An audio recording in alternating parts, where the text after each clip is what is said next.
우리 다 함께 경건한 마음으로 하나님께 예배를 드리겠습니다. 우리 합심으로 함께 먼저 기도할 텐데요. 우리의 눈이 고난의 환경을 넘어서 우리 하나님을 바라보는 우리 모두가 되게 하여 주시옵소서. 또 우리의 찬양의 입술을 성령께서 붙들어 주셔서 이 시간 예배할 때에 성령으로 영으로 예배하는 우리가 되게 하여 주옵소서. 우리 두 가지 제목을 놓고 함께 통성으로 기도하겠습니다. 하나님, 우리가 코로나19라는 큰 고난 가운데 지나고 가고 있습니다. 하나님, 세상은 우리를 힘들게 합니다. 우리를 넘어뜨리려 합니다. 그러나 주님, 우리가 이 고난을 넘어서 역사하시는 하나님을 우리가 바라보게 하여 주시옵소서. 환경을 바라보는 것이 아니라 환경을 뛰어넘어 역사하시는 그 하나님을 믿음의 눈을 들어 바라보는 시간 되게 하여 주시옵소서. 우리가 좌절하여 주저앉아 있는 시간이 아니라 오직 하나님만을 바라보기를 원합니다. 주님만을 의지하며 나아가는 우리 모두가 되기를 원합니다. 어디에서 주님을 예배하든지 고난이 우리를 뒤덮는 것이 아니라 오직 하나님의 영이 우리를 덮어주시기를 소원합니다.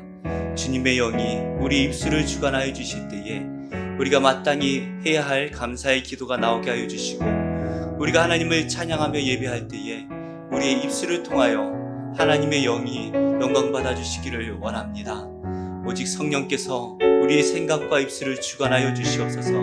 이 시간 우리가 하나님을 예배할 때에 오직 하나님의 영으로 충만한 시간 되게 하여 주시옵소서. 우리가 찬양 드리는 이것이 그저 우리의 생각과 우리의 연약한 이 정말 죄악으로 예배를 드리는 것이 아니라 하나님, 오직 하나님의 능력과 하나님의 선하심과 또 하나님의 정말 인도하심이 충만한 복된 시간이 되게 하여 주시오며, 하나님을 깊이 만나고 주님을 우리 안에 충만히 정말 받아들일 수 있는 복된 시간 되게 하여 주시옵소서. 예배를 주님께서 홀로 영광 받으시기를 원합니다. 예수님의 이름으로 기도드립니다. 우리 주여, 우린 연약합니다. 우리 가사를 묵상하며 함께 찬양 드리겠습니다.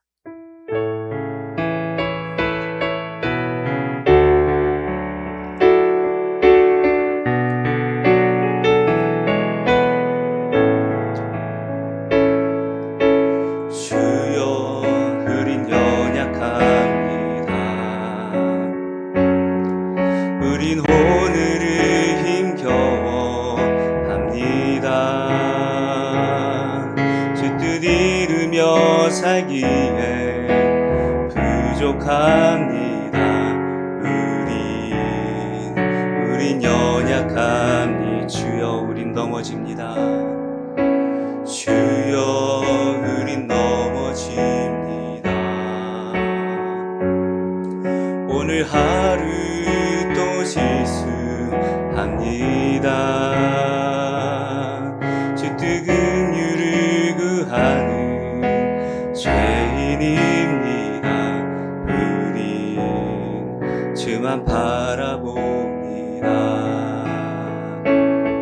한없는 주님의 은혜 온 세상 위에 넘칩니다.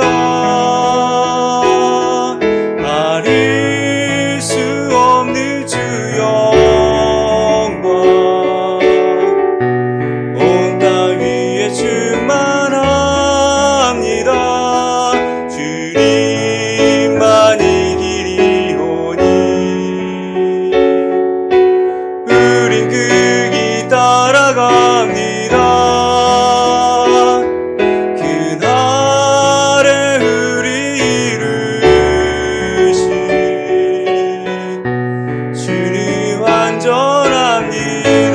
주여, 우린 연약합니다. 주여, 우린 연약합니다. 우린 오늘을 힘겨워 합니다. 주 뜻 이루며 살기에 부족합니다. 우린 연약합니다. 주여, 우린 또 넘어집니다. 주여, 우린 넘어집니다. 오늘 하루 실수합니다. 주의 긍휼을 구하는 죄인입니다. 우리 주만 바라봅니다. 한없는 주님의 은혜 온 세상 위에 넘칩니다. 가릴 수 없는 주 영광 온 땅 위에 충만합니다. 주님만이 이리오니 우린 그 길 따라갑니다. 그날에 우리 이루신 주님 안전합니다. 한없는 주님의 은혜, 한없는 주님의 은혜 온 세상 위에 넘칩니다. 가릴 수 없는 주 영광 온 땅 위에 충만합니다. 주님만이 이리오니 우린 그 길 따라갑니다. 그날에 우리 이루신 주는 완전합니다. 하나님은 우리의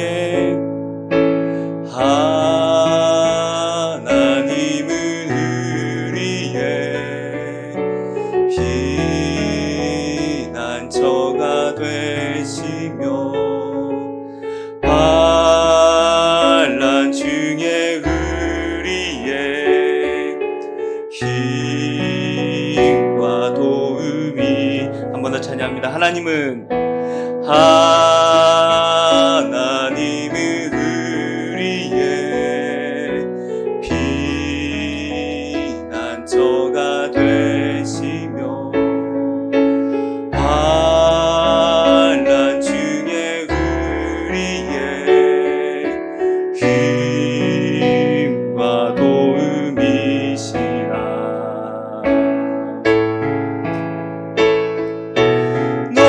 너희는 가만히 있어 주가 하나님 대말지어다.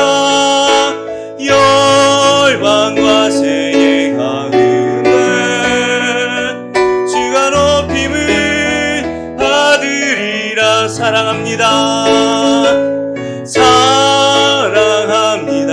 내 아버지 찬양합니다. 내 혼만 다하여 선포합니다.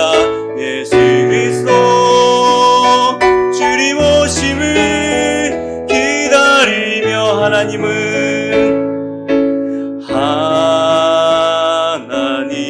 우리의 피난처가 되시며 환난 중에 우리의 힘과 도움이 신. 너희는 가만히 있어. 한번 찬양합니다. 너희는 가만히 있어 주가 하나님 대말지어다. 열방과 세계 가운데 주가 높임을 받으리라. 사랑합니다. 사랑합니다. 내 아버지 찬양합니다. 내 온만 다하여 선포합니다. 예수 그리스도 주님 오심을 기다리며 너희는 가만히 있어.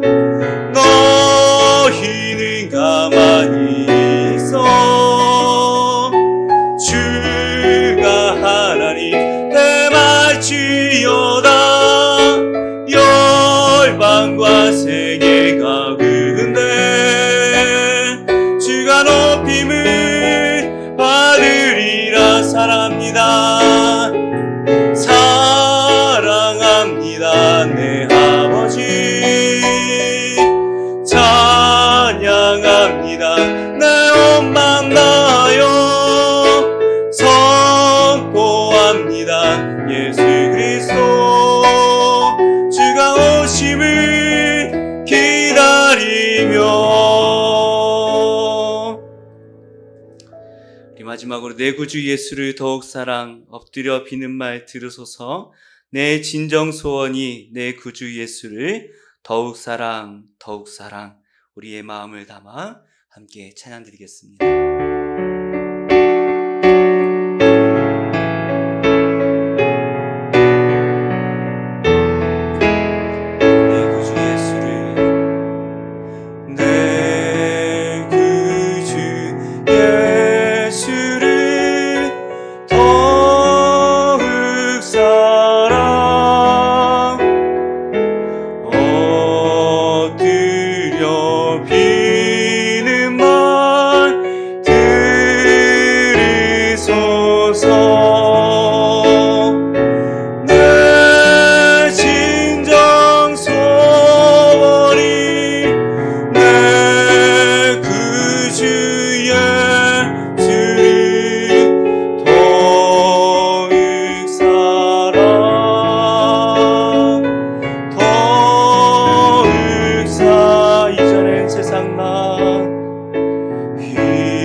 세상 떠날 때, 이 세상 떠날 때 찬양하고 숨질 때 하는 말 이것일세.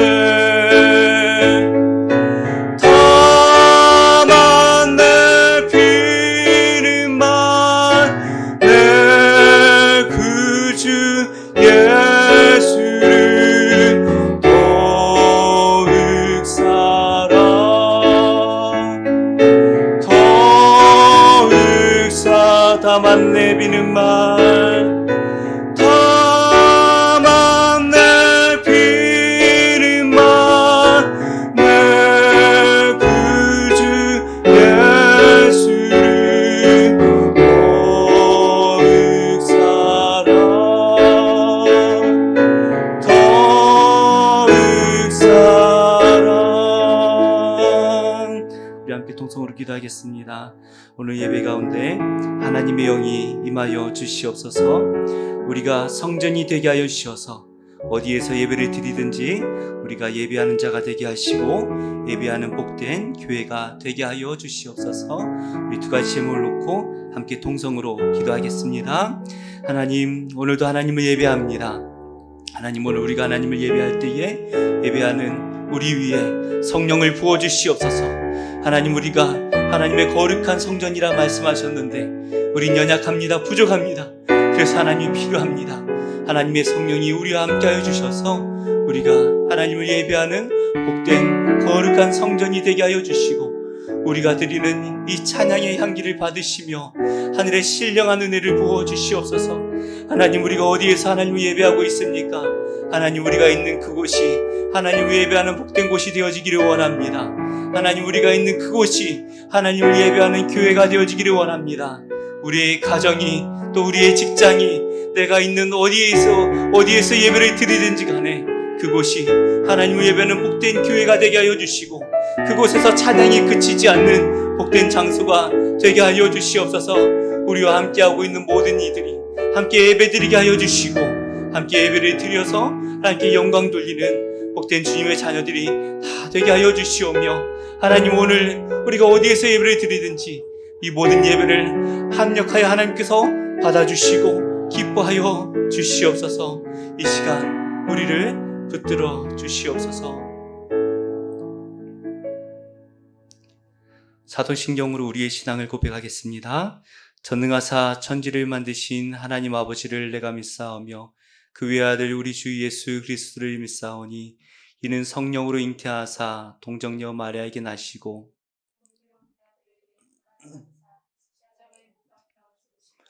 장사한 지 사흘 만에 죽은 자 가운데에서 다시 살아나시며 하늘에 오르사 전능하신 하나님 우편에 앉아 계시다가 주리로서 산자와 죽은 자를 심판하러 오시리라. 성령을 믿사오며 거룩한 공회와 성도가 서로 교통하는 것과 죄를 사하여 주시는 것과 몸이 다시 사는 것과 영원히 사는 것을 믿사옵나이다. 아멘. 우리 찬송가 365장 함께 찬양 드리겠습니다.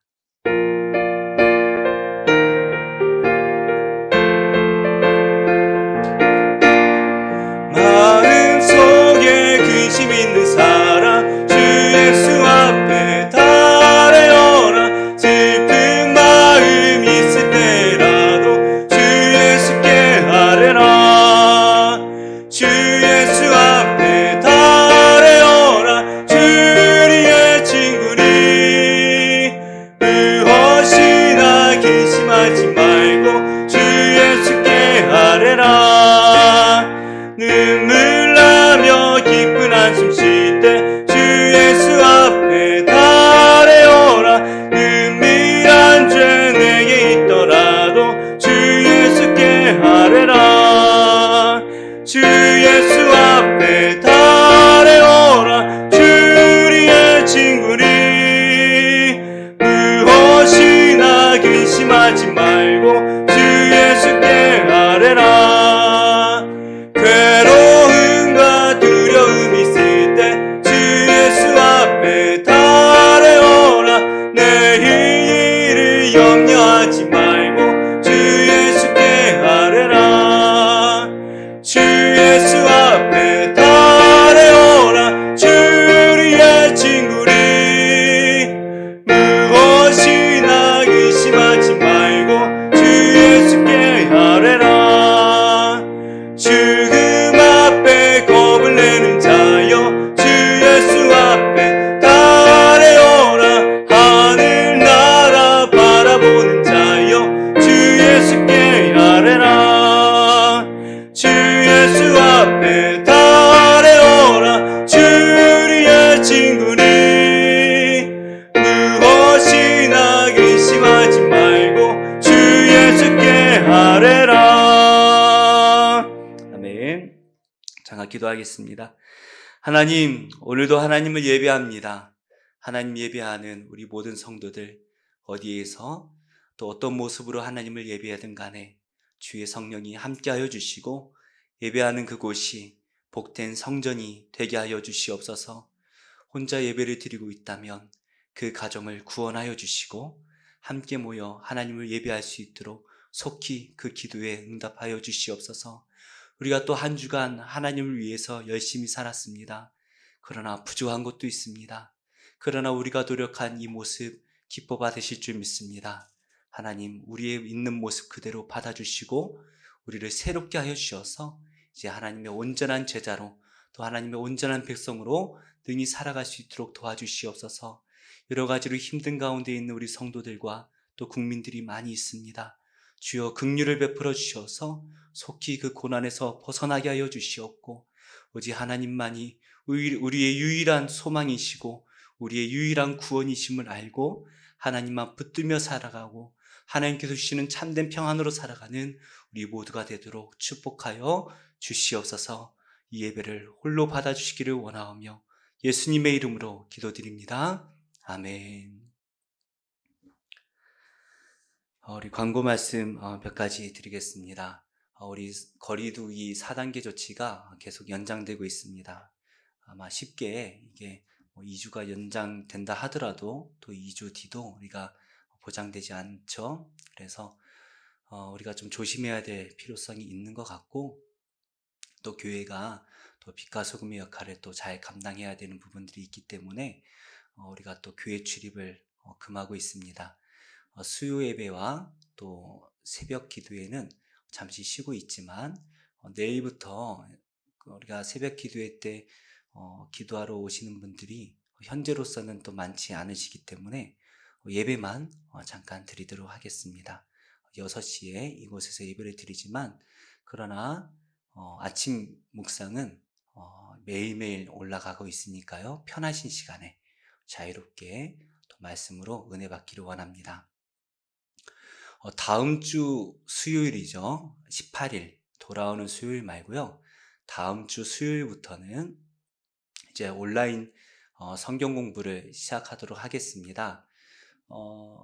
성경 공부를 하신 분들이어야 또 제자 훈련을 할 수 있고, 또 우리가 훈련을 받지 않고 하나님의 일을 감당할 수 없기 때문에 나중에는 이 모든 것을 잘 정리해서 직분자를 세울 때 또 우리가 참고를 해야 합니다.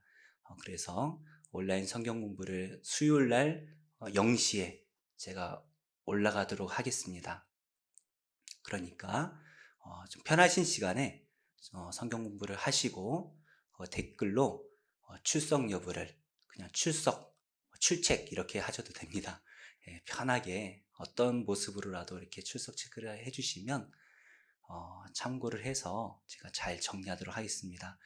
혹시 가끔 가다 보면 구글 계정, 유튜브 계정이 본명이 아니신 분들이 많이 있으시죠? 그런 분들은 성함과 함께 댓글로 남겨주시면 제가 하겠고요. 혹시나 난 댓글 남기는 걸 도무지 모르겠다 하시는 분들은 문자로 저에게 보내주시면 제가 체크를 하도록 하겠습니다.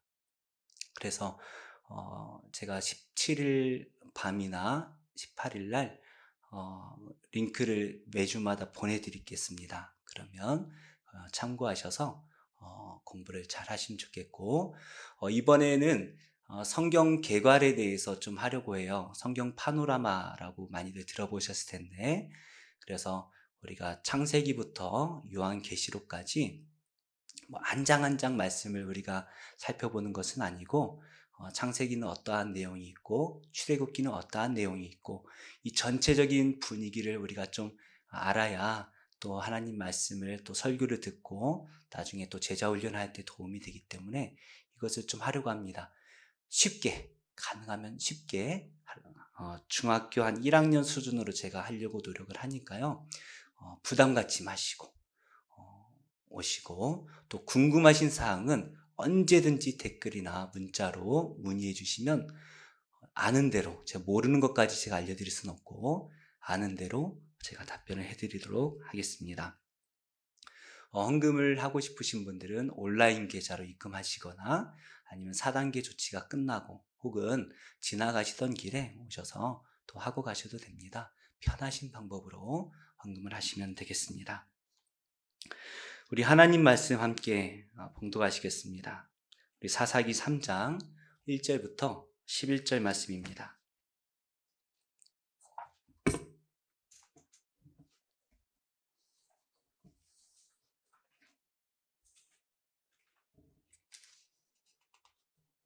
사사기 3장 1절부터 11절 말씀까지, 1절부터 11절의 말씀까지 천천히 함께 봉독하겠습니다.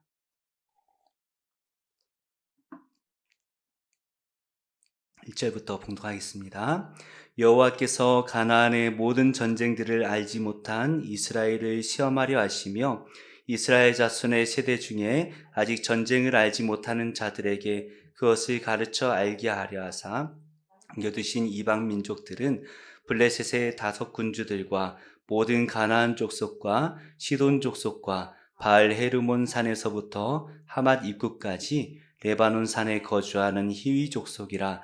남겨두신 이 이방 민족들로 이스라엘을 시험하사 그들의 조상들에게 이르신 명령들을 순종하는지 알고자 하셨더라.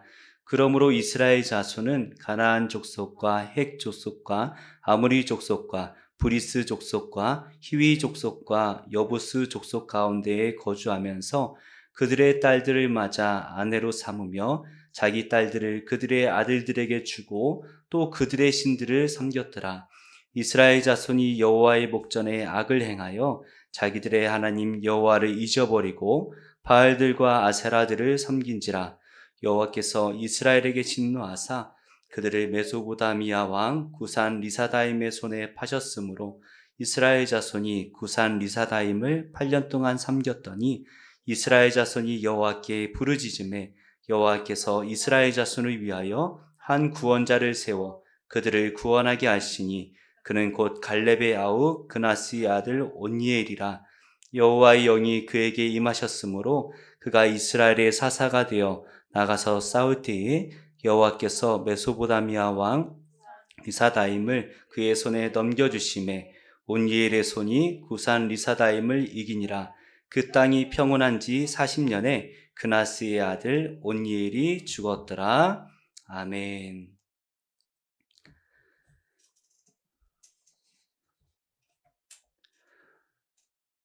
오늘 말씀 1절부터 7절까지 말씀은 우리가 11절까지 읽었지만 그 가운데 특별히 1절부터 7절까지의 말씀은 어제 우리가 묵상했을 2장에 이어서 사사기의 서론에 해당하는 말씀입니다. 그래서 2장이 사사기 전체의 내용을 요약한 것과 같다고 한다면 이 7절까지의 말씀, 1절부터 7절의 말씀은 왜 이스라엘이 그러한 고난을 받게 되었는지에 대한 구체적인 이유가 나옵니다. 이스라엘 백성들이 계속해서 외적의 침입을 받게 된 그 이유가 7절까지의 말씀에 구체적으로 나오는데요. 우리가 이 사사기 말씀을 살펴보기 전에 좀 배경을 간략하게 좀 살펴보자면 이스라엘 백성들이 애굽에서 출애굽을 하고 가나안 땅에 들어오기 전에 광야의 40년 동안 1세대들이 다 죽습니다. 물론 완전 다 죽은 건 아니에요. 그러나 대부분의 1세대들이 죽습니다. 그래서 출애굽할 때 20세 미만 미성년자였거나 광야 40년 동안 태어났던 이 2세대들, 출애굽 2세대들이 여호수아와 함께 요단강을 건너서 가나안 땅을 정복하게 되죠. 근데 계속해서 가나안 땅을 정복한 것 같은데 또 정복하고 또 정복하고 사사기 말씀에 또 정복을 해요. 그래서 여기에 대해서는 이렇게 역사적으로 그 여호수아서와 이 사사기의 말씀이 조금 많이 차이가 납니다. 보는 관점이 많이 달라요. 그래서 관점에 따라서 이것을 어떻게 이제 역사를 해석하느냐에 따라 좀 많이 다르게 기록을 하다 보니까 우리가 좀 이것을 정확하게 역사적으로 어떻게 된 것인지 결론 맺기는 쉽지가 않습니다. 근데 이제 그 여호수아서를 좀 참고해 보자면 여호수아와 함께 가나안 땅에 들어가자마자 거의 한 6년 정도 이제 우리로 말하면 서울, 대전, 대구, 부산을 이제 함락한 거예요. 광주까지 이렇게 함락을 한 거예요. 그래서 땅을 이제 분배를 하는데 나머지 10년 동안 총 16년 여호수아가 가나안 땅 들어가서 살았던 이 16년 가운데 6년은 주요 거점을 이렇게 정복하고 나머지 10년 동안은 이제 나머지들을 정복을 하는데 이 16년 만에 이것이 다 정복되지가 않습니다. 아마도 거의 대부분이 정복되지 않았을 것 같아요. 가나안 땅의 이 정복에 대해서 아까도 말씀드렸듯이 이 여호수아서와 사사기 말씀이 입장 차이가 너무 많이 나다 보니까 우리가 그것을 순서대로 정립하기는 어렵지만 그러나 우리가 이 사사기 말씀을 좀 보자면 여호수아가 죽고 나서 사사기가 시작된다라는 것이죠. 사사기의 시작은 여호수아가 죽었다라는 것으로 시작을 하고 또 우리가 어제 읽어봤을 묵상했을 2장 말씀에서도 여호수아가 죽고 나서 어떠한 일이 일어났는지가 매우 중요하게 이렇게 기록되어져 있죠. 그래서 여호수아 사후에 이제 이스라엘 12지파가 각자 자기의 땅을 정복하는 그 과정이 이게 나옵니다. 그래서 가장 먼저 우리가 1장에서 살펴본 것처럼 유다 지파가 하나님께 부름을 받죠. 그래서 대체적으로 잘 정복했어요. 물론 약간의 실패들도 있었겠지만 유다 지파를 이렇게 설명하는 대부분의 성경 말씀은 긍정적입니다.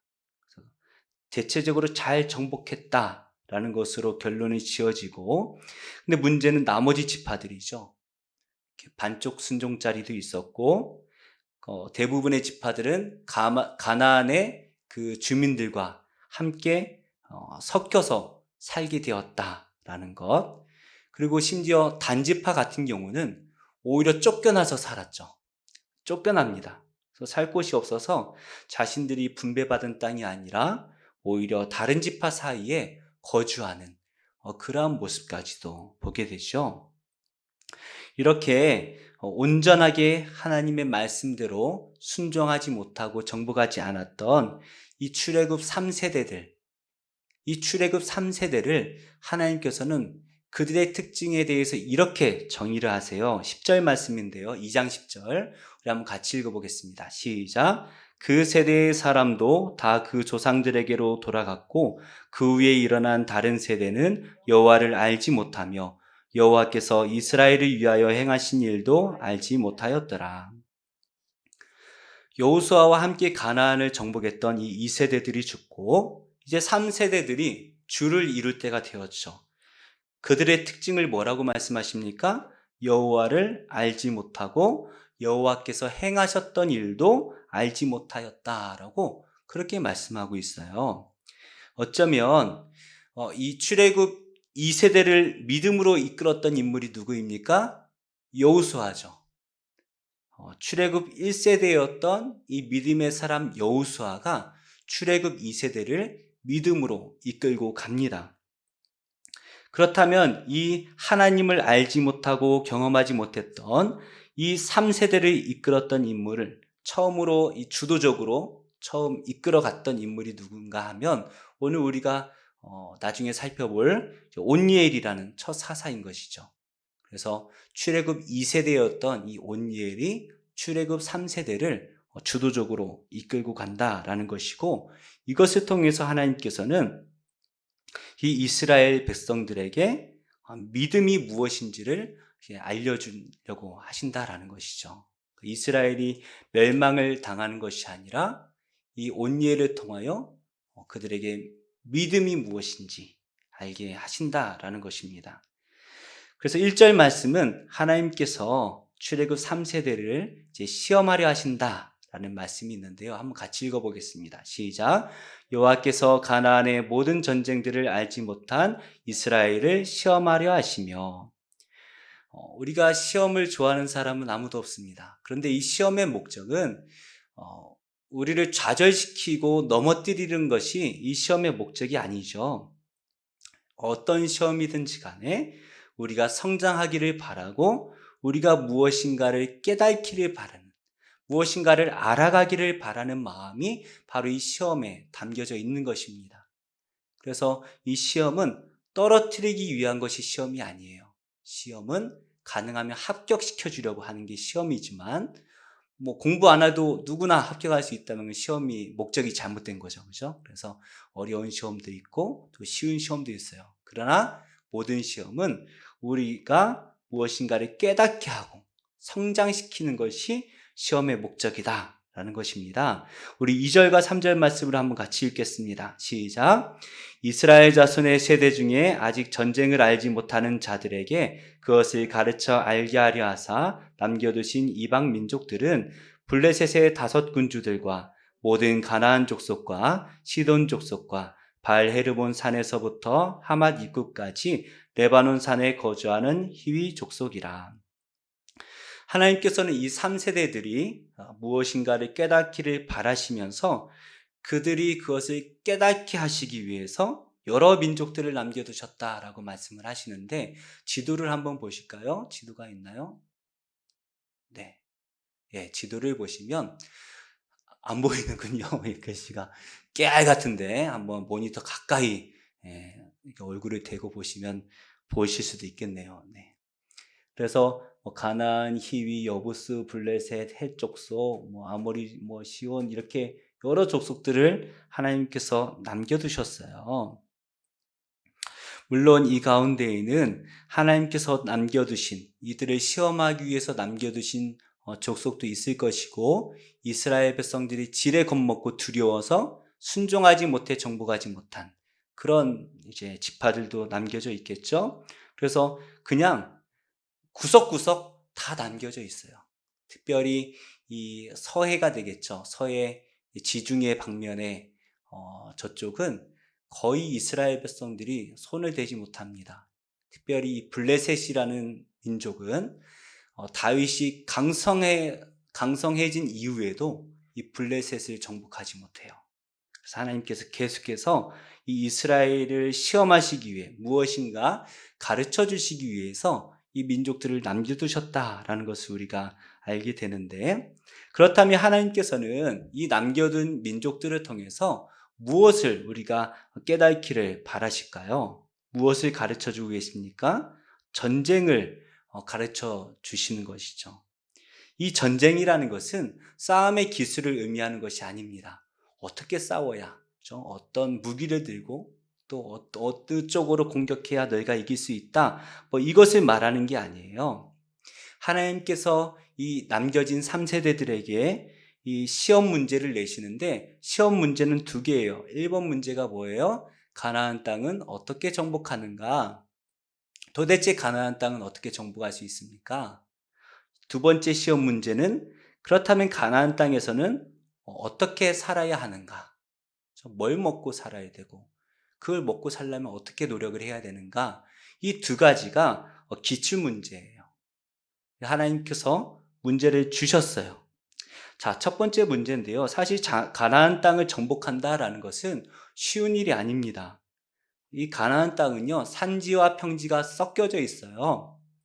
그리고 이 가나안 땅에 사는 사람들은 강한 사람들이고 또 강한 성들을 가지고 있고 오랫동안 수백 년 동안 그곳에 살았기 때문에 지리에 아주 익숙한 사람들이죠. 그들과 전쟁해서 아무 지식이 없이 그들과 전쟁해서 이길 수가 없습니다. 그러니 첫 번째 질문, 가나안 땅은 어떻게 정복합니까?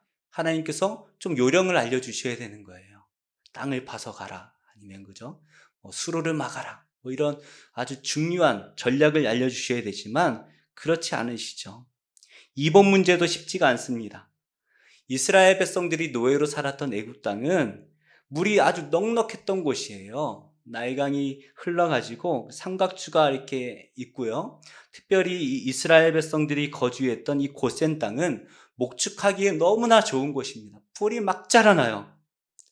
농사를 지으면요, 1년에 2모작, 3모작까지 지을 수 있는 곳이 애굽입니다. 특별한 기술이 없어도 씨만 뿌리면 그냥 막 자라나는 거예요. 그런데 이스라엘 백성들이 정착해야 되는 이 가나안 땅은 전혀 그렇지가 않습니다. 이곳은 우기와 건기가 있고요. 1년에 두 차례의 이른 비와 늦은 비가 내려야만이 1년 농사를 지을 수 있는 곳이에요. 그래서 이른 비든 늦은 비든 이것이 내리지 않으면 1년 농사를 다 망쳐버립니다. 그래서 이곳에서 수백 년 동안 살아왔을 이 가나안 원주민들의 그 농사법을 알지 못한다면 가서 농사 지어서 먹고 사는 문제부터가 이제 걸림돌이 되는 것이에요. 우리나라도 그렇지만 대부분의 나라들이 절기들을 가지고 있는데 이 절기들은 대부분이 농사와 관련이 깊습니다. 그렇죠? 그래서 우리도 한가위를 큰 절기로 우리가 지키게 되는데 이것은 농사와 관련이 깊죠.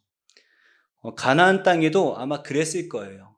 이 농사와 관련된 절기들이 있고 또 거기에 따르는 많은 제사들이 드려졌을 거예요. 그래서 무슨 절기에는 무슨 제사를 드리고 이러한 것들이 그들 나름대로의 제사 규례로 정해져 있을 것입니다. 자, 이제 가나안 땅은 어떻게 정복해야 됩니까? 가나안 땅에서 어떻게 살아야 됩니까? 가장 쉬운 방법은 이미 그 땅에 살고 있던 가나안 사람들과 언약을 맺어서 그죠? 싸우지 않고 자, 우리 서로 협력하여 잘 지내보자. 그렇게 사는 것이죠. 그리고 그들이 가지고 있는 농사 기술을 배우면 됩니다.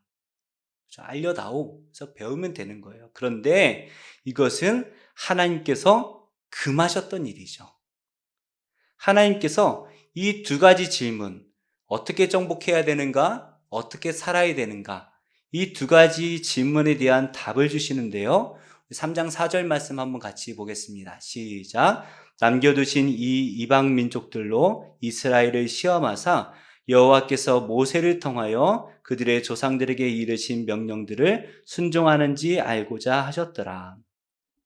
시험 문제가 뭐예요? 가나안 땅을 어떻게 정복하는가, 어떻게 살아가는가, 이게 시험 문제예요. 그런데 이거에 대한 정답이 무엇입니까? 모세를 통하여 조상들에게 이르신 그 명령에 순종하는 것. 이것이 정답이라는 거예요. 약간 좀 동문서답 같지 않습니까? 어떻게 정복을 해야 됩니까? 정복하고 나서 거기서 어떻게 먹고 살아야 됩니까? 이 두 가지 질문에 대해서 하나님께서는 모세에게 명령하신 명령에 순종하라 말씀을 하신다는 거예요. 지리에 익숙하고 강한 그 민족을 어떻게 정복해야 됩니까? 전쟁할 수 있는 방법을 알려주셔야죠. 그죠? 그런데 하나님께서 순종하라 말씀하시는 거예요. 도대체 어떻게 농사를 지어서 먹고 살아야 됩니까? 토양이 다르고 기후가 다릅니다. 도대체 여기서 어떻게 농사를 지어야 될지 모르겠습니다. 라고 물어보는 이 이스라엘 백성들에게 농사의 방법을 알려주시는 것이 아니라 순종하라 말씀하시는 거예요. 그런데 이것에 이스라엘이 다 실패를 하고 말죠. 우리 5절과 6절 말씀은 이스라엘 백성들이 구체적으로 3단계로 3단계가 있어요. 3단계로 실패했다라는 것을 말씀하시는데요. 첫 번째로 그들은 가나안 민족 가운데 거주하기 시작을 합니다. 5절 한번 같이 읽겠습니다. 그러므로 이스라엘 자손은 가나안 족속과 헷 족속과 아모리 족속과 브리스 족속과 히위 족속과 여부스 족속 가운데 거주하면서 가나안 땅은 어떤 땅입니까? 하나님께서 이스라엘 백성들에게 살게 하시려고 주셨던 약속의 땅이죠. 누가 살아야 돼요? 이스라엘 백성들이 살아야 되는 땅이에요. 그래서 하나님께서는 그곳에 있는 모든 민족들을 어떻게 합니까? 다 내쫓아라 말씀을 하셨습니다. 너희 땅이야.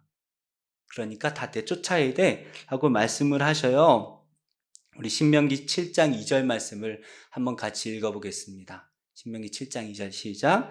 내 하나님 여호와께서 그들을 내게 넘겨 내게 치게 하시리니 그때 너는 그들을 진멸할 것이라. 그들과 어떤 언약도 하지 말 것이요 그들을 불쌍히 여기지도 말 것이며. 신명기 말씀에서 하나님께서는 이스라엘 백성들에게 가나안 민족을 어떻게 하라고 하세요? 진멸하라 말씀을 하시죠. 불쌍히 여기지도 말고 진멸하, 너무 잔인한 거 아니에요? 라고 물어보실 수도 있지만 우리가 1장을 묵상할 때에 잠깐 언급해 드렸어요. 그들이 진멸당하는 원인이 무엇입니까? 그들의 죄 때문이죠. 이 가나안에 살고 있는 이 사람들이 하나님을 섬기지 않은 우상을 섬긴 것을 넘어서서 그들이 행했던 죄악으로 인해서 진멸당하게 된다라는 것이에요. 그런데 이스라엘 백성들이 어떻게 합니까? 그들을 진멸하는 것이 아니라 그들 가운데 거주했다라는 거예요. 그러니까 이스라엘 가운데 가나안 민족이 거주하는 게 아니라 반대가 돼버려요. 사실 그것도 안 되는 일이죠. 그죠? 이스라엘 가운데 가나안 민족이 거주할 수 없어요. 다 진멸해야 돼요. 그런데 그것도 아니라 그것을 넘어서서 이 가나안 민족들이 사는 그 가운데 이스라엘이 거주하게 되었다라는 것을 말씀하고 있다라는 것이죠. 하나님의 백성이 되어야 되는 이 사람들이 가나안 주민 가운데 거주하게 되면서 이 가나안 사람들과 섞여버리는 거예요. 빛과 소금의 역할을 감당해야 되는데 빛이 흐려져 버리고 짠맛이 잃어져 버리는 것이죠. 그냥 이도저도 아닌 그러한 민족이 되어버리는 것입니다. 그래서 이들이 어떻게 합니까? 두 번째 실패를 맛보게 되는데요. 그들이 가나안 족속과 결혼을 하게 되죠. 우리 6절 말씀 함께 읽겠습니다. 시작. 그들의 딸들을 맞아 아내로 삼으며 자기 딸들을 그들의 아들들에게 주고 또 그들의 신들을 섬겼더라. 하나님께서는 이스라엘 백성들에게 진멸하라는 이 말씀을 주시고 또 동시에 그들과 결혼하지 말 것을 명령하시죠.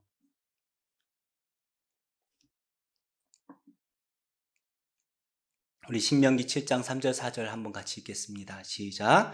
또 그들과 혼인하지도 말지란 들을 그들의 아들에게 주지 말 것이요 그들의 딸도 내 며느리로 삼지 말 것은 그가 내 아들을 유혹하여 그가 여호와를 떠나고 다른 신들을 섬기게 함으로 여호와께서 너희에게 진노하사 갑자기 너희를 멸하실 것임이니라. 가나안 주민들과 결혼을 하지 못하게 하신 중요한 이유가 자연스럽게 그죠? 그들이 섬겼던 우상들을 섬길 수밖에 없다라는 것이죠. 결국에 이스라엘 백성들은 그들과 결혼을 시켰고 자연스럽게 우상을 섬기게 됩니다. 이로써 세 번째 실패를 경험하게 되는 것이죠. 6절 후반절 말씀입니다. 그들의 딸들을 맞아 아내로 삼으며 자기 딸들을 그들의 아들들에게 주고 또 그들의 신들을 섬겼더라. 다 내쫓으라는 이 하나님의 명령을 어기고 자연스럽게 그 남아있는 가나안 민족과 언약을 맺고 결혼을 하죠. 그리고 그들의 우상을 섬기는 죄에 빠지게 되었다라고 말씀하고 있습니다. 우리 7절을 한번 또 같이 읽어볼까요? 시작. 이스라엘 자손이 여호와의 목전에 악을 행하여 자기들의 하나님 여호와를 잊어버리고 바알들과 아세라들을 섬긴지라. 이스라엘 백성들이 섬겼던 우상이 무엇이라고 하십니까? 바알과 아세라신. 바알은 가나안 땅 우상의 대표격이죠. 가나안의 우상하면 그냥 바알이에요, 바알. 그리고 아세라가 나오는데 우리 어제 말씀을 기억해 보시면 아세라가 아니라 아스다롯이었죠. 그래서 이것을 같은 것으로 보기도 하고 완전 다른 것으로 보기도 하는데 같지는 않지만 같다라고 생각하면 편해요. 계속 좀 왔다 갔다 하면서 나오거든요. 그래서 그냥 바알과 아세라, 바알과 아스다롯 그렇게 그냥 그 정도로 이해하시면 될 것 같습니다. 그런데 이 바알과 아세라 신은 모두 이 농경 문화와 깊은 관계가 있습니다. 사실 이 농사 짓는 문제는 아주 중요한 문제죠. 당장 눈에 보이는, 당장 먹고 살아야 되는, 매일매일 우리가 현실이라는, 그죠? 현실이죠, 현실. 먹고 사는 문제는 우리 인생에 있어서 매우 중요한 문제입니다. 그래서 하나님께서 시험으로 주셨던 이 가나안 땅에서 어떻게 살아야 하는가와 관련된 문제죠. 어떻게 살아야 되는가? 농사를 어떻게 져서 어떻게 먹고 사는가? 여기에 관련되었다라는 거예요. 자, 가나안 땅에서 어떻게 먹고 살 것인가? 우리 생각에는 뻔하죠. 농사를 잘 지어서 잘 풍성하게 이제 소출을 거두어서 많은 것을 거두면 잘 먹고 잘 살 것이다 라고 생각합니다. 당연한 일이죠. 이 세상을 살아가면서 우리에게 있어서 돈이라는 것은 절대적으로 필요한 것입니다. 돈 필요 없는 사람 아무도 없어요. 그래서 잘 먹고 잘 살려면 가장 먼저 우리는 뭘 생각합니까? 돈 많이 벌어야죠. 이것이 가나안 사람들이 이스라엘 백성들에게 주는 교훈이라는 것이죠. 우리가 이 땅에서 살아갈 때 뭐가 필요합니까? 돈이 필요해요. 그럼 어떻게 살아야 돼요? 돈 많이 벌어야 돼요. 그런데 하나님의 답은 다릅니다. 하나님께서는 하나님께 순종하는 것이 우리가 이 땅에서 잘 먹고 잘 사는 길이다라고 말씀하고 계셔요. 우리 신명기 11장 13절부터 15절 말씀 함께 읽어보겠습니다. 시작. 내가 오늘 너에게 명하는 내 명령을 너희가 만일 청종하고 너희의 하나님 여호와를 사랑하여 마음을 다하고 뜻을 다하여 섬기면 여호와께서 너희의 땅에 이른 비 늦은 비를 적당한 때에 내리시리니 너희가 곡식과 포도주와 기름을 얻을 것이요 또 가축을 위하여 들에 풀이 나게 하시리니 내가 먹고 배부를 것이라. 하나님께서 여기서 세 가지를 행하라 말씀을 하시죠. 그러니까 우리가 가나안 땅에서 어떻게 먹고 살 것인가, 어떻게 먹고 살 것인가를 해결하려면 세 가지를 해야 된다. 첫 번째로 명령을 청종하라. 잘 들어라. 두 번째로 여호와를 사랑하라. 세 번째, 마음을 다하고 뜻을 다하여 섬겨라. 이 세 가지 잘 듣고 하나님을 사랑하고 섬겨라. 이 세 가지를 행한다면 나머지 먹고 사는 문제를 해결해 주시겠다라고 우리에게 약속을 하십니다. 그런데 이스라엘 백성들이 이 세 가지를 지키지 못하죠. 하나님의 말씀을 청종하는 것이 아니라 가나안 사람들의 이야기를 청종을 합니다. 하나님을 사랑하는 것이 아니라 뭘 사랑합니까? 농사 지어서 잘 먹고 잘 사는 걸 사랑하는 것이죠. 가나안 땅을 사랑하는 것이에요. 마지막으로 마음을 다하고 뜻을 다하여 여호와를 섬겨야 되는데 바알과 아세라를 섬깁니다. 결국에 그들은 어떻게 됩니까? 하나님의 진노를 받게 되죠. 사사기 전체는 네 가지 패턴이 반복된다라는 것을 우리가 알 수가 있습니다. 이스라엘 백성들이 하나님을 떠나서 우상을 숭배해요. 하나님을 떠나는 게 첫 번째고, 두 번째로 하나님께서 진노를 하시죠. 그래서 이방 민족에게 압제를 받게 하십니다. 세 번째로 이스라엘 백성들이 너무 힘드니까 하나님께 부르짖습니다. 마지막으로 하나님께서 사사를 통해서 구원해 주시죠. 이 네 가지, 우상을 숭배하고 하나님을 떠나죠. 하나님을 떠나고 압제를 당하고 부르짖고 구원해 주시는 이 네 가지 패턴이 사사기에 계속해서 반복이 되어져요. 그리고 이 네 가지가 끝나면 어떻게 돼요? 사사가 죽고 나면 하나님을 떠나서 다시 우상을 섬기는 것. 이것이 반복돼요. 자, 하나님께서는 처음으로 이제 진노를 하시죠. 첫 번째 이스라엘 백성들에게 진노를 하시는데 8절 우리 한번 같이 읽어보겠습니다. 시작. 여호와께서 이스라엘에게 진노하사 그들을 메소보다미아 왕 구산 리사다임의 손에 파셨으므로 이스라엘 자손이 구산 리사다임을 8년 동안 섬겼더니. 하나님께서는 이 이스라엘 백성들이 우상을 섬겼던 결과로 메소보다미아 왕 구산 리사다임의 손에 이 이스라엘 백성들을 파십니다. 구산 리사다임이라는 이 이름의 뜻이 있어요. 그 뜻이 무엇이냐 하면 두 배나 사악한 구산이라는 의미를 가지고 있습니다. 두 배나 사악한 구산. 그러니까 다음 자막에 있을 거예요. 네. 두 배나 사악한 구산인데 우리말로 조금 더 쉽게 바꾸어 보자면 사악하고 사악한 구산이다 라는 것이죠. 그러니까 이 왕이 얼마나 이스라엘을 힘들게 괴롭혔는지 사악하다, 이름을 사악하다고 지은 거예요. 그런데 두 배나 사악하다, 사악하고 악하고 악하다, 그렇죠? 그렇게 이름을 지어버려요. 이스라엘 백성들이 가나안 땅에서 어떻게 살 것인가 라는 이 시험의 답을 세상에서 찾습니다. 잘 먹고 잘 살려면 농사를 잘 지어야 되고, 그러려면 그 땅을 잘 아는 가나안 주민과 언약을 맺고 그들이 섬기던 바알과 아세라를 잘 섬겨야 비가 온다라는 것이죠. 그래서 바알과 아세라를 잘 섬기면 하늘에서 비가 오는 줄로 믿었어요. 그런데 그 결과가 무엇입니까? 바알과 아세라를 섬기는 줄 알았는데 나중에 보니까 배나 사악한 구산을 섬기게 되었다라는 것이죠. 이스라엘 백성들의 출발은 그렇게 나쁜 의도는 아닌 것 같아요. 그냥 먹고 사는 문제를 해결하려고 한 것이죠. 먹고 살자고 하는 게 뭐가 문제입니까? 그 자체는 뭐 문제가 아닐지 몰라요. 그런데 이 먹고 사는 문제를 해결하려고 하는데 나중에 무엇이 됩니까? 먹고 사는 것을 섬기게 되는 것이죠.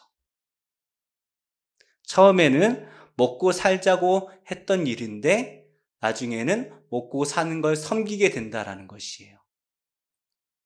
우리가 사는데 이 돈이라는 것은 절대적으로 필요합니다. 그런데 이것을 우리가 가지려고 그것을 하다 보면 어떻게 됩니까? 결국에 우리가 돈을 사랑하게 되고 나중에는 돈을 섬기게 되죠. 돈의 문제를 해결하려고, 그렇죠? 돈을 벌려고만 했을 뿐인데 우리도 모르는 사이에 돈을 사랑하고 섬기게 되고 나중에 보면 돈이 내 손에 쥐어진 것 같았어요. 열심히 벌면 열심히 벌 수 있죠. 그런데 결국에 그 돈 때문에 힘든 삶을 살아가는 것이 인생이라는 것이죠. 성도님들 가운데 저에게 가끔 그렇게 물어보시는 분이 있으세요. 목사님, 어떻게 하면 돈을 잘 벌 수 있어요? 그럼 제가 대답을 합니다. 열심히 벌면 잘 벌 수 있습니다. 돈 버는 거 목사한테 물어보지 마시고 이렇게 돈 잘 버는 걸 아는 사람한테 물어보시는 게 빨라요. 저는 몰라요, 돈 잘 버는 방법은. 그러나 저는 그것이 반드시 그것을 사랑할 때에, 그것만을 섬기며 살아갈 때에 우리 인생에 문제가 생긴다라는 것 정도는 제가 말씀드릴 수 있을 것 같아요. 그런데 돈만 그렇습니까? 우리가 자식을 우상으로 섬겨보세요. 나중에 그 자식 때문에 배나 힘든 삶을 살아가는 것이 우리 인생이라는 것이에요. 명예와 권력 다 마찬가지입니다. 내가 필요해서 명예와 권력을 갖는 것처럼 보이지만 결국에 그 명예와 권력을 나도 모르게 사랑하게 되고 그것을 섬기게 되고 나도 모르는 사이에 그 명예와 권력 때문에 두 배나 힘든 삶을 살아갈 수밖에 없다라는 것이죠. 우리 앞에 많은 문제들이 있는데 우리가 선택할 것은 단 하나뿐이에요. 그냥 복잡하게 생각할 필요 없어요. 우리 성도들은 참 인생 쉽게 살면 돼요. 뭡니까? 하나님의 명령에 순종하며 살면 되는 것입니다. 돈을 선택하면 살 것 같아요. 그런데 오히려 어떻게 됩니까? 망합니다. 마찬가지예요. 하나님을 선택하면 망할 것 같아요. 그런데 하나님을 선택하면 샬롬이 있어요. 평안이 있습니다. 이스라엘 백성들이 이 구산 리사다임을 섬길 때에 그 땅이 어떻게 됩니까? 분명히 하나님께서 이스라엘 백성들에게 주셨던 땅은 약속의 땅, 그 땅이 뭐예요? 샬롬의 땅, 평안의 땅이어야 돼요. 그런데 나중에 이 땅이 무슨 땅으로 변합니까? 부르짖는 땅으로 변하는 것이죠. 출애굽을 할 때 이스라엘 백성들이 꿈꿔왔던 이 가나안에서의 삶이 무엇입니까? 하나님께서 이 신명기 11장에서 말씀하신 대로 부족함이 없고 평안한 삶을 기대했을 거예요. 계속해서 하나님께서 말씀하셨던 것처럼 젖과 꿀이 흐르는 땅, 그것을 기대했을 것입니다. 그런데 현실은 무엇이에요? 부르짖는 땅이 되었다라는 것이죠. 같은 땅이에요. 그런데 무슨 차이가 있습니까? 하나님을 섬기지 않고 세상을 섬겼던 결과 샬롬의 땅이 부르짖는 땅이 되었다라는 것이죠. 이 구산 왕의 통치가 얼마나 힘들었는지 이스라엘 백성들이 부르짖습니다.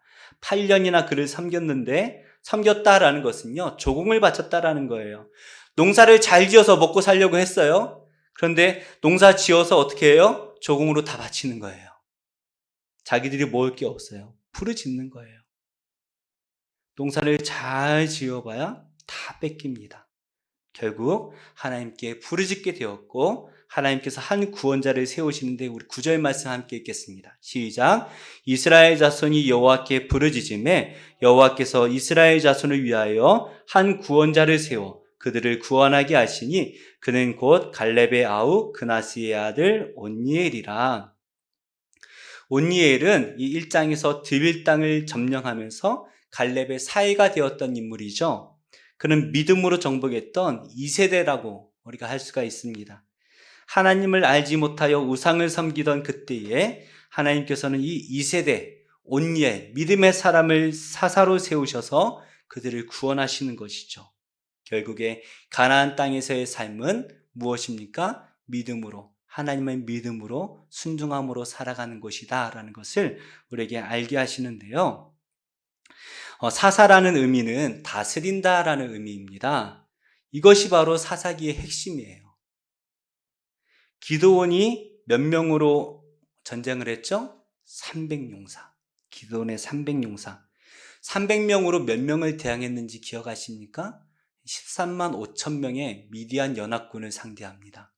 13만 5천 명을 300명으로 상대했어요. 우리가 그 사건을 잘 기억을 합니다. 그런데 이 전쟁에서 승리하고 나니까 이스라엘 모든 지파 사람들이 기드온을 찾아옵니다. 그래서 그에게 무엇을 요구하냐면 당신과 당신의 아들들이 우리의 왕이 되어 주십시오 라고 요구를 하는 거예요. 그랬더니 기드온이 이렇게 대답을 해요. 8장 23절인데요. 함께 읽겠습니다. 시작. 기드온이 그들에게 이르되 내가 너희를 다스리지 아니하겠고 나의 아들도 너희를 다스리지 아니할 것이요 여호와께서 너희를 다스리시리라 하니라. 이 사사기의 한 중심에 있는 이 기드온의 말, 사사기에서 가장 긴 말씀이 길게 등장하는 사사가 삼손이 아닙니다. 기드온이에요.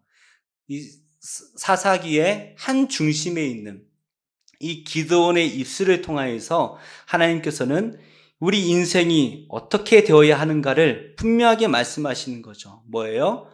여호와께서 다스리시리라. 우리 인생의 핵심이 바로 이것입니다. 세상 살면서 먹고 사는 문제 중요해요. 건강의 문제 중요해요. 자녀의 문제도 중요합니다. 직장의 문제 너무나 중요하죠. 가족의 문제들 다 중요합니다. 중요한 문제가 한두 개겠습니까? 다 중요해요. 하나를 해결하고 나면 다음 타자가 또 나와서 또 우리를 괴롭힙니다. 정신없게 만들고 어떨 때는 2개, 3개가 막 연속해서 터지면요. 정신을 차릴 수가 없어요. 근데 우리는 그것들을 해결하려고 하다 보면 우리도 모르는 사이에 우리가 그것을 섬기고 있는 거예요. 우리도 모르는 사이에 그것이 우리의 우상이 되어 있어요. 그게 끔찍이도 싫은데 우리가 그것을 섬기고 있다니까요.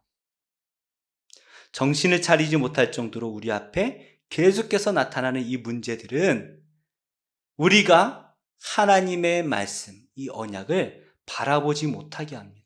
정신없이 우리를 만들어서 하나님의 말씀을 기억조차 하지 못하게 만드는 거예요. 심지어 우리가 드디어 정신을 차리고 하나님 앞에 나가려고 하면 계속해서 더 힘든 일이 우리 앞에 계속해서 터져나가죠. 그래서 또 잊어버리게 만드는 거예요. 우리가 하나님 앞에 작정을 하고 뭔가를 기도하려고 하면 다 그런 건 아니지만 저는 그렇게 말씀을 드려요. 3번의 큰 시험이 찾아옵니다 라고 말씀을 드려요. 그래서 한 가지가 지나고 나면 하나가 올 게 왔구나. 2번째가 지나가고 나면 이제 하나밖에 안 남았네. 3번째 큰 시험이 지나고 나면 이제 다 지나갔겠지. 4번째가 오면 보너스인가 생각하시면 돼요. 그래서 우리가 우리가 하나님을 위해서 살아가려고 할 때 세상은요, 우리 정신없게 만드는 거예요. 계속해서 시험에 되게. 그런데 그걸 이기고 나면 평안이 있죠. 기쁨이 있죠. 아무리 많은 고난이 우리를 힘들게 할지라도 우리가 기억할 것은 단 하나예요. 돈 문제는 이렇게 해결해야 되고 명예 문제, 이렇게 자녀의 문제, 직장 문제, 이건 그렇게 복잡하게 생각할 게 없어요. 단 하나 우리가 기억하면 됩니다. 여호와께서 다스리신다. 우린 그것만 기억하면 되는 거예요. 이 사실을 깨닫고 우리 인생을 하나님께 맡겨드릴 때에, 그래서 이 하나님의 말씀대로 하나님의 말씀을 청종하고 하나님을 사랑하고 마음을 다하고 뜻을 다하여 하나님을 섬긴다면 우리 안에 이스라엘 땅에서만 누릴 수 있는 샬롬을 주신다라는 거예요. 세상은 지옥과 같을지라도 우리는 뭐가 돼요? 천국이 되는 것이죠. 사실 우리가 하나님의 말씀을 사랑하고 청종하고 섬기는 이 일을 하기 전에 세상에서 먼저 해야 할 일이 많은 것 같아요. 그게 함정이에요. 하나님 이것부터 해놓고요. 하나님 이것부터 해놓고요. 그렇게 만들어요. 그러나 우리가 하나님을 먼저 섬길 때에 하나님께서 나머지 문제들은요, 우리도 모르는 사이에 다 해결되게 하신다라는 것이죠. 때에 따라서 이른 비와 늦은 비를 적당하게 내려주실 것입니다. 하나님, 왜 넉넉하게 안 내려주십니까? 다음 달은 어떻게 하라고 이렇게 넉넉하게 안 주세요? 걱정하실 필요가 없어요. 넉넉하지는 않지만 부족하지도 않게 적당하게 내려주신다는 거예요. 그게 가난에서 사는 방법이고 그게 천국에서의 삶이라는 것입니다. 이 세상은 우리를 지옥과 같이 정신을 차리지 못하게 만들지만 우리가 하나님만을 섬길 때에 지옥과 같은 이 세상에서도 천국을 누리며 살게 될 줄로 믿습니다. 우리가 이 찬양을 좀 기억하며 함께 묵상했으면 좋겠어요. 찬양의 가사가 이렇습니다. 내게 허락하신 시련을 통해 나의 믿음도 강하게 자라나고. 이 시련이 우리를 넘어뜨리기 위한 것이 아니라는 거죠. 우리의 믿음이 강하게 자라나게 하시는데, 그래서 험한 산과 골짜기를 지나는 동안 어떻게 됩니까? 우리를 주님께 더 가까이 우리를 이끌어 주십니다. 내가 겪는 시험이 어렵고 힘들지만 그것이 아무리 크더라도 나의 주님보다 크지가 않습니다. 내 앞에 바다가 갈라질 것입니다. 주가 나로 바다 위를 걷게 하실 것입니다. 우리가 이 믿음으로, 하나님께서 믿음으로 우리를 승리케 하실 그날을 바라보며 함께 찬양 드리겠습니다.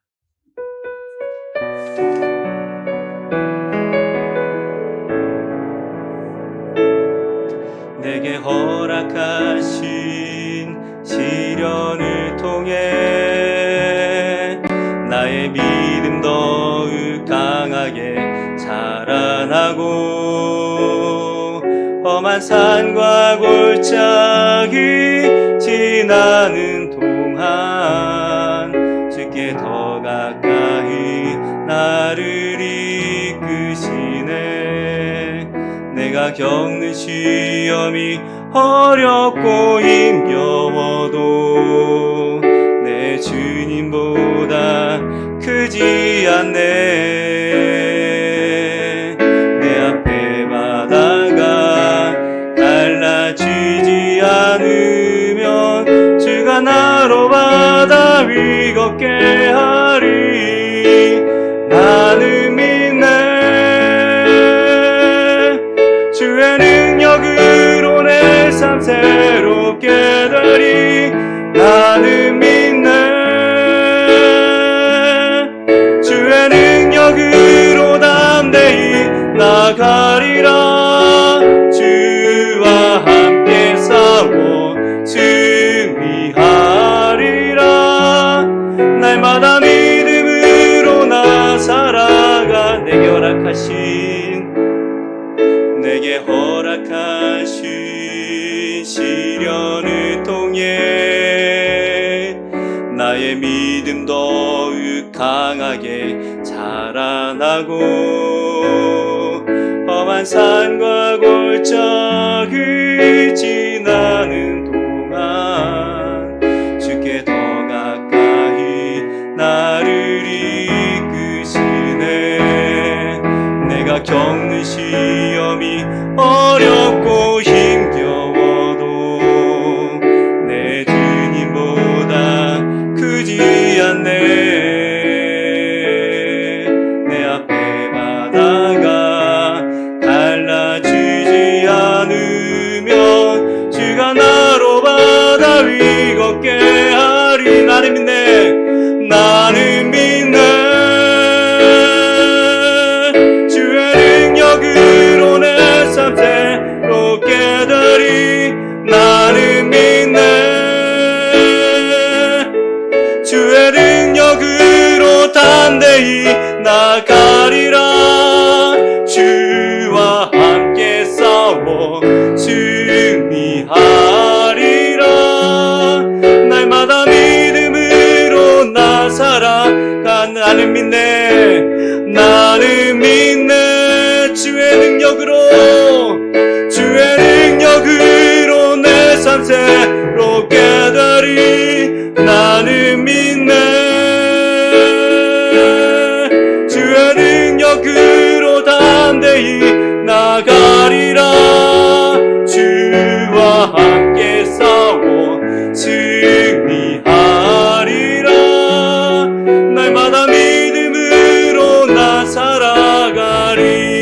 함께 동성으로 기도하겠습니다. 하나님, 우리에게 믿음을 주시옵소서. 오직 하나님의 말씀에 순종하며 살아갈 때에 이 세상의 고난이 우리를 승리치 못하고 우리는 오직 하나님의 말씀대로 살아갈 때에 이 모든 것을 이기고 말씀대로 살아갈 줄로 믿습니다.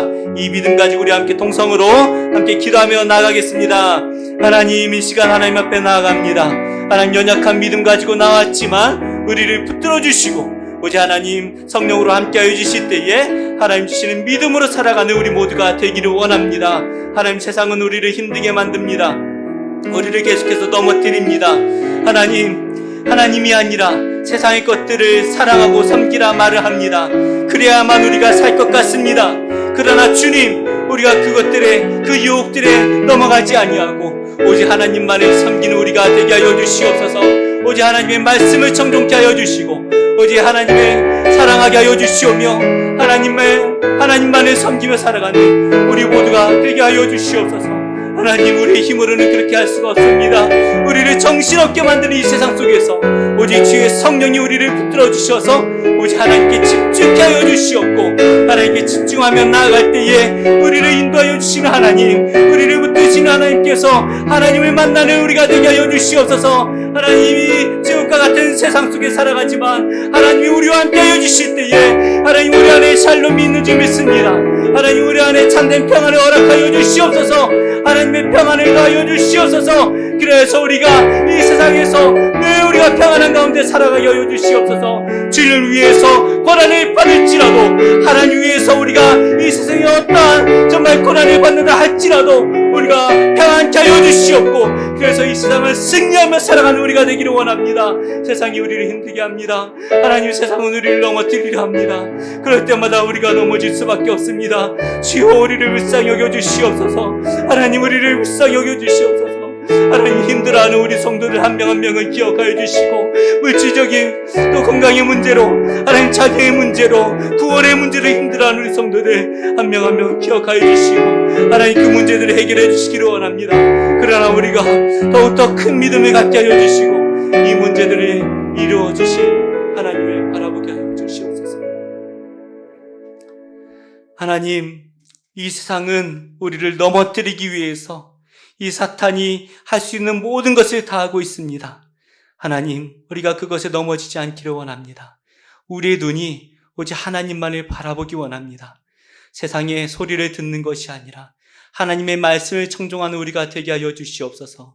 세상의 것들을 사랑하는 것이 아니라 하나님을 사랑하는 우리가 되기를 원합니다. 하나님, 세상을 섬기는 것이 아니라 하나님을 섬기는 우리가 되게 하여 주시옵소서.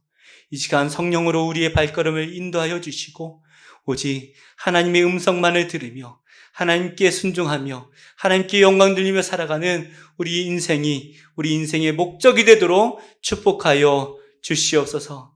각자 어디에서 주님을 예배하고 있습니까? 우리를 불쌍히 여겨 주시고 우리가 예배하는 그곳에서 성령으로 우리를 변화시켜 주시며 우리가 밟는 땅마다 하나님의 천국이 되게 하여 주시옵소서. 이제는 우리 주 예수 그리스도의 은혜와 하나님 아버지의 크신 사랑과 성령님의 선하신 인도하심이 하나님만을 섬기기를 다짐하는 모든 성도들 위해 사랑하는 자녀들 위해 이제로부터 영원토록 함께 있을지어다.